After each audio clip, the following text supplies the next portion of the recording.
The one and only undergraduate student government debate is about to begin. I'm Zain Khan, and here's where you get to see everything that's coming up. Frustrated over shared lifts? Don't hold your breath for change. We'll tell you why next. And we asked students if they plan to vote, and if not, why not? See It Live starts now.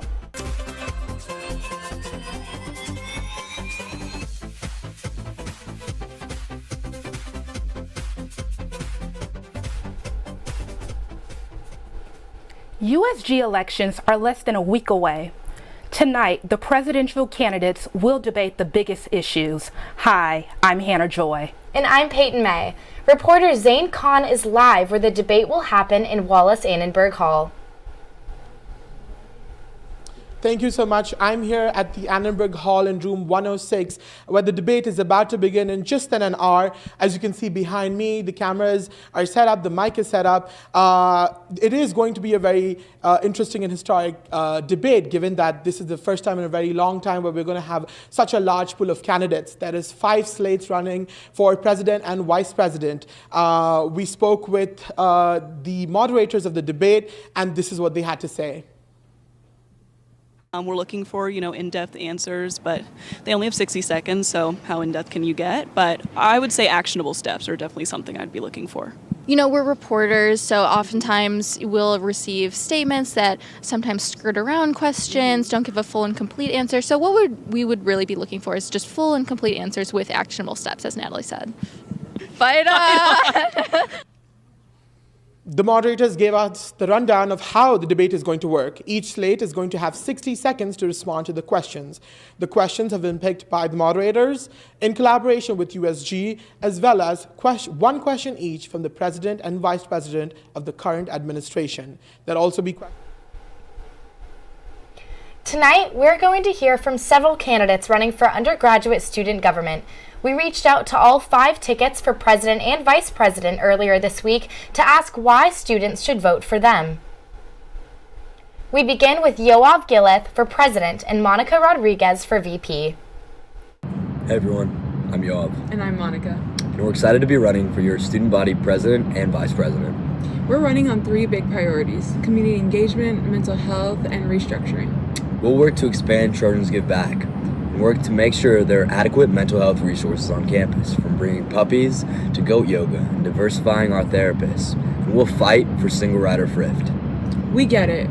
It's hard to believe promises when everybody's making them, but we have a track record of getting stuff done. I'm proud to say that this month I'm feeding hundreds of students meals from locally owned restaurants. And I'm proud to say that I've raised over $55,000 worth of food in the last 2 years, donated to unhoused individuals and food insecure students. This year alone, we're helping feed 32 students on campus. Look, it's hard to know who to vote for when everyone's making promises. But a vote for us isn't a vote for promises, it's a vote for action. Thanks, everyone. Next, we go to presidential candidate Divya Jacar and her running mate, Michelle Liu. Hi, we're Divya and Michelle. I'm a 3rd year studying political science, artificial intelligence, and forensics. And I'm a 2nd year studying business administration, applied analytics, and cinematic arts. And we're running to be your next student government president and vice president. As current senators, we've worked on many projects in the Affordability and Basic Needs Committee to make student lives easier. We want to continue that work, and we want to ACT. That stands for accessibility and affordability, community, and transparency. Within ACT, we have many platform points that you can see in our link tree. Just to highlight a few. Imagine a digital ID card that scans you into every building on campus. Imagine a housing directory that makes it easier to find affordable housing all around campus. Imagine a better thrift program. We will ACT to make that happen. If you have any questions, please feel free to reach out to us on Instagram at Divya Michelle 2023. If you want someone to ACT, vote Divya Michelle for USG president and vice president. Now we're going to the team of Devin Ayala and his running mate, Navia Singh. Here's Devin. My name is Devin Ayala. I'll be representing the Devin and Navia state slates for USG president and vice presidents. Unfortunately, Navia couldn't be here at the time of filming because she's out of town, but I'm just going to be talking a little bit about our platform, stuff that actually matters and a little bit about us. So both Navia and I are juniors, and we've been in Senate this past year, as well as myself since freshman year, making us the most qualified and experienced candidates. And it's like with that, it comes a lot of internal knowledge and experience that we want to apply to like everything that we have achieved and done within USG so far. So a little bit about like our little campaign. We're repping that light blue aesthetic for everything. We based it off of equity, transparency, and advocacy. And for brevity reasons, what that basically means is we want to collaborate with our student body much more and actually listen. I feel like a lot of times USG presidents and vice presidents are kind of out of touch with what students actually want. So we want to just meet with as many students as possible, gauge your interests, and just be practical people for you. Thank you. And finally, here are the presidential candidates, Aidan Feigery and VP candidate Ashley Kai. Hi, I'm Aidan. And I'm Ashley, and we're super excited to be running for Vice President and President of USG. Our platform is a short list of issues that we think can make a huge difference here at USC. The most important of these encompasses individual and community safety. We think this looks like preventing sexual assault across our campus, yellow jacket accountability, and reinstating thrift in a meaningful way. If elected, it's really important for us to ensure that we're advocating for all student voices at USC, including and especially those that are traditionally underrepresented by USG efforts. We want to accomplish this by reducing traditional barriers in terms of running for office, as well as focusing on the issues that face international students and working over the summer. It's really important to us that these ideas are more than just a wish list. We think we have real plans and have a feasibility document on our Linktree to show you why all of these are possible in a term. We would really appreciate being able to count on your help in getting there. We hope you'll check out our Instagram at AidanAshleyUSG and see you on February 21st to vote. Fight on! Candidates are also competing for 12 spots on the USG Senate. Senators represent the interest of undergraduate students. 15 candidates are currently in the running. Annenberg Media reached out to all of them, but only 3 responded. Here's what they had to say.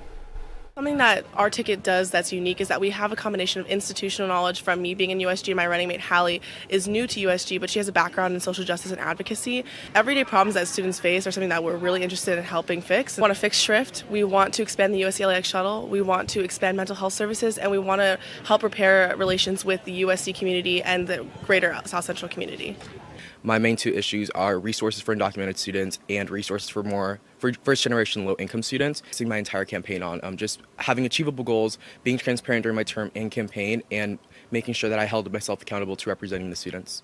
We want to see the everyday work of USG serve the everyday needs of the students. So our campaign message is clear, 5 words: common sense for common problems. Every student in every part of this campus will wake up every day and have to face the problems that we're not just campaigning on, we will deliver on. We also reached out to presidential candidate Miko Moskow and his running mate Andrew Tai, but we did not receive a video from them.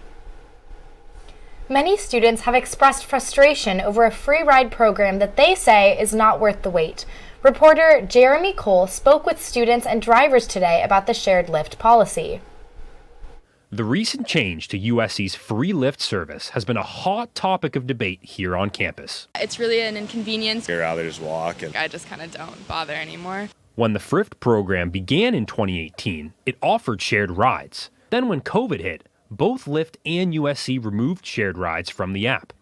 Last month, USC went back to only shared rides, and students are not happy. At first, when I saw it was shared, I didn't think it would be that much of an issue, but then once I started using it, I realized it takes so much time and it kind of just defeats the purpose at all. I've actually missed like 2 of my classes in this January just from the shared Lyft program.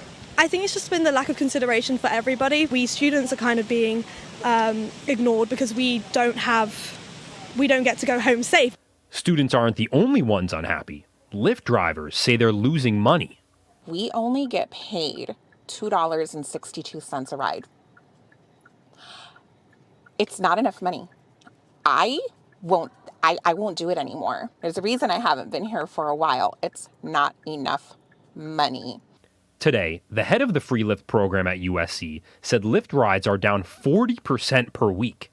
She says the university and Lyft are working to find new solutions. But she added that USC has no intention of going back to the COVID model of no ride sharing. For Annenberg Media, I'm Jeremy Cole. USG has been deliberating a new budget for the next fiscal year to be approved in just under a week's time. Every USC student pays a $64 student programming fee that goes toward the USC budget. The majority of the $2.5 million budget funds student groups and organizations. More than $500,000 is allotted to concerts. The budget also pays for USG salaries. Primary focus this time was getting MASA and Manasa money because they ran out. We know that advocacy costs money. So we were able to allocate them. They get a maximum of $10,000 for the second semester. That's the policy that we tried to go with, to be fair. So we gave them their $10,000, but then we also have been looking at other ways to ensure that they're able to get advocacy outside of money. USG is calling on the administration to provide more resources and support to students affected by the deathly earthquake that struck Turkey and Syria. The Office of Religious and Spiritual Life is leading a candlelight visual this evening in the University Religious Center courtyard so people can honor those who died in the 7.8 magnitude earthquake earlier this month. USG is working with the Middle Eastern and North African Student Assembly Group to provide relief to impacted students and plan events. USG unanimously passed a resolution to support students impacted by the quake and will continue to advocate for the affected students. Roughly 21% of USC's undergraduate student population voted in last year's USG elections. We asked current students whether they're planning on casting their vote in the upcoming race. Yes, I am. The USG candidates this semester have super good initiatives that mean a lot to me and like what I want to see at USC.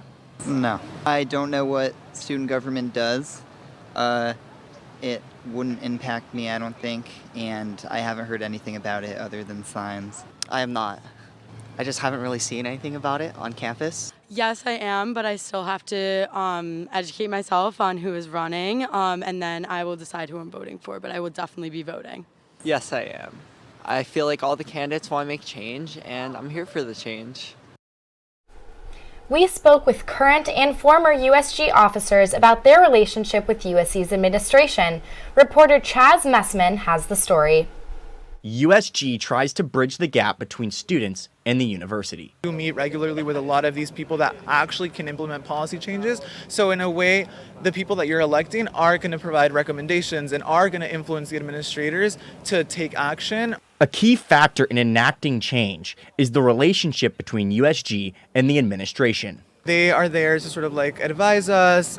We work on a lot of initiatives together. If there's ever like a certain project that USG is working on that the administration can elevate. USG's effort to expand dining hall options to 24 hours is an example of the two sides working together. Working alongside like Dr. Palacios, we were able to get two USG representatives to serve on the working group to see how we could actually make this happen. Despite their best efforts and meetings with the USC administration, many student leaders within USG actually have trouble making real impact on USC's campus. USG is really a symbolic organization. It's packed with passionate student leaders who really care about what they're doing and they really do want to serve the campus community, but unfortunately just the basic structures of student government, they don't really have a lot of meaningful power to enact change on our campus. Even when USG makes a decision, the real power still remains with the university's administration. These resolutions go to Carol Folt and the administration, and it's really in their hands whether or not they are reviewed with thought and care or whether recommendations from student government are taken seriously. That's another question. The various issues that new USG candidates are working on, such as free lifts and mental health initiatives, will need university approval to be implemented. For Annenberg Media, I'm Chaz Messman. USG prides itself on its fight for its students and is proud of its accomplishments this year. The current president also had some advice for future cabinet members. This was a pilot program that we started this year with the help of a lovely graduate student, Carla DeBernardo, and it is a fully free shuttle for USC students to take to LAX ahead of major holiday breaks. And it's an affordability initiative as well as a sustainability initiative. As we know, it can be really expensive to book an Uber ride to the airport, and oftentimes there's a barrier to entry there where folks don't have equal access to be able to go home for breaks, and we want to eliminate that. You're going to make mistakes in this role. That's inevitable. I think what is really telling is how you respond to those mistakes. Just take accountability. Make the mistakes. It's okay. Own up to it. Do better the next time. And create systems that ensure that it doesn't happen again. Nivea Krishnan serves as vice president in the current USG administration. As we look forward to the upcoming election, Krishnan joins us in the studio to talk about her experience and tenure. Welcome, Nivea. Thank you so much. Thank you for having me. It's really cool to be in this studio. It's exciting. Thank you so much for being here. Thinking back to a year ago, have you accomplished everything you sought out to do during your term as vice president? That's a great question. It's something that Hannah and I have been reflecting a lot on. I don't think it's possible for anyone to accomplish 100% of what they set out to do. A lot of these candidates have really great ideas, but there's a lot of them. And when you're in the position, a lot of people don't know this, but the presidential and vice presidential role are largely administrative. We're focusing on making sure that everyone else in the org can do everything they want to do. But as a result, we have to decide which policies we want to prioritize. I think by and large our three biggest goals, the first was accountability. We wanted to make sure that we're holding administration accountable and we're not afraid to voice our opinions, but that we're also holding ourselves accountable. So we've really tried to do this by briefing our USG members on policy issues we hear about from administrators. So the Free Lift program is a great example. We've been trying to get them more information, and it's actually really great to see in some of these presidential tickets, a lot of them are senators, and so they've taken our advice and tried to get more information to students. Our second was advocacy. We really wanted to make sure we're supporting underrepresented students on campus. I think our Senate has done a great job of that. I think we've done a great job incorporating 2 new assemblies to bring more representation to students. And then the final thing is efficiency. We wanted to make sure that we create systems within our org that give students the ability to execute all their projects. So we have a new project management system in the branch that I run, the legislative branch, and we just have more efficient processes overall. So we see overall a more engaged USG, but also a greater, stronger USG presence on campus too. Thank you so much for that response. Nivea, your term will be up soon and new USG leadership will be ushered in. How do you feel about the place that you're leaving student government in? Yeah, it's really weird. I ran as a freshman and it was during COVID, so I was virtual. So my first introduction to campus also included my role as a senator. So one of the first places I went to on campus when I got here was to the USG office, which I have never left since, apparently. But I think that, as I look back, I've really appreciated the learning experience I've gotten from this role. I don't think there is a more valuable learning experience than being a position like president or vice president. Any of these candidates will learn so much and grow so much in this role, and I'm really excited to watch that happen.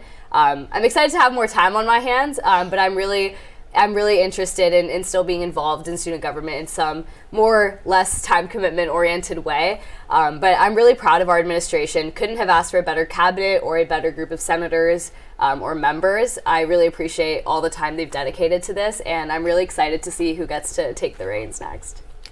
And you're also an advocate, and you're in a big leadership position here at USC. So can you describe the relationship between administration and you and Hannah, the president? Yes, of course.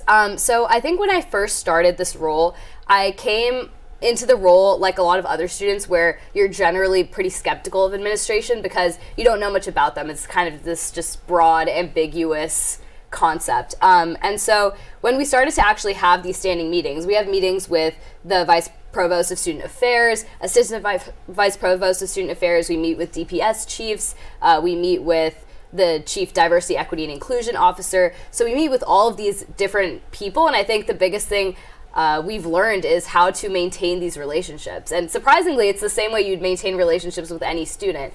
You try and build a rapport with them, you try and understand the person behind the role. And I think it's given us a lot of clarity on how we need to go about navigating these relationships. So we make sure to give them relevant updates on our group. They also give us relevant updates on their end. But I think the way we've built trust is that we've both been very transparent with the issues we face. Me and Hannah go to admin with a lot of just problems we're trying to troubleshoot within our org, and then also trying to strategize how to implement things in the school. And they actually do the same for us. They are so willing to accept student feedback, and I think that's something that more students should know, is that we actually do have an administration that's very receptive. I do think that the structure of the school as like a huge bureaucratic place makes it difficult sometimes for admin to act on those things. So I fully recognize that. But I think the way we've tried to build trust is by building that strong foundation, and it's allowed us to have a very productive year, I would say. Thank you. Hannah mentioned this in our interview with her earlier, but one of the most significant things that students have seen from USG is the LAX shuttle. Yes, Can you tell us what it took to get that project off the ground? Absolutely. It took a lot of organization, but it also took a lot of teamwork. I think something that Hannah and I have really tried to get at during our term is that any project you implement, you have to work together. Any project is a team project. So a student, like she mentioned, Carlo, he brought this idea to us, but he needed help implementing it. And so we recruited our chair of the sustainability committee within student government to help us with the project, Sarah. She did a great job facilitating the entire sort of USG end of things. We also recruited our comms team to make sure we put out the surveys in time, to make sure that we had the signups out in time, to make sure students knew about it. We also had, like Hannah and I were talking to administration about securing the funding for it. We were working with campus activities to make sure that we paid for the buses on time, that all the students knew where to get picked up. So it was a huge operational undertaking and a huge price tag as well. But we saw a really clear demand for it throughout the year, and I think it's such a great project, and I'm so grateful that we have the ability to have the money to be able to do that, because I think a lot of other student governments do not have the budget we do, and I think people need to realize that too, is we have a $2.5 million budget that's objectively crazy. So I think that we've been able to do a lot with that money, and I'm really grateful for that. Thank you. Congratulations to you on making that happen. I know I use the shuttle myself, and it really is a wonderful program. So congrats to you all for making that happen. No, thank you so much. Yeah, it was a great time. Nivea, thank you so much for joining us in studio. Don't forget, you can catch a glimpse at who might be the next president and vice president of USG at tonight's debate in Wallace Annenberg Hall. The voting window for USG elections is just around the corner. Don't know where to vote? No worries. We got you covered. In-person voting will take place from Tuesday, February 21st through Friday, February 24th.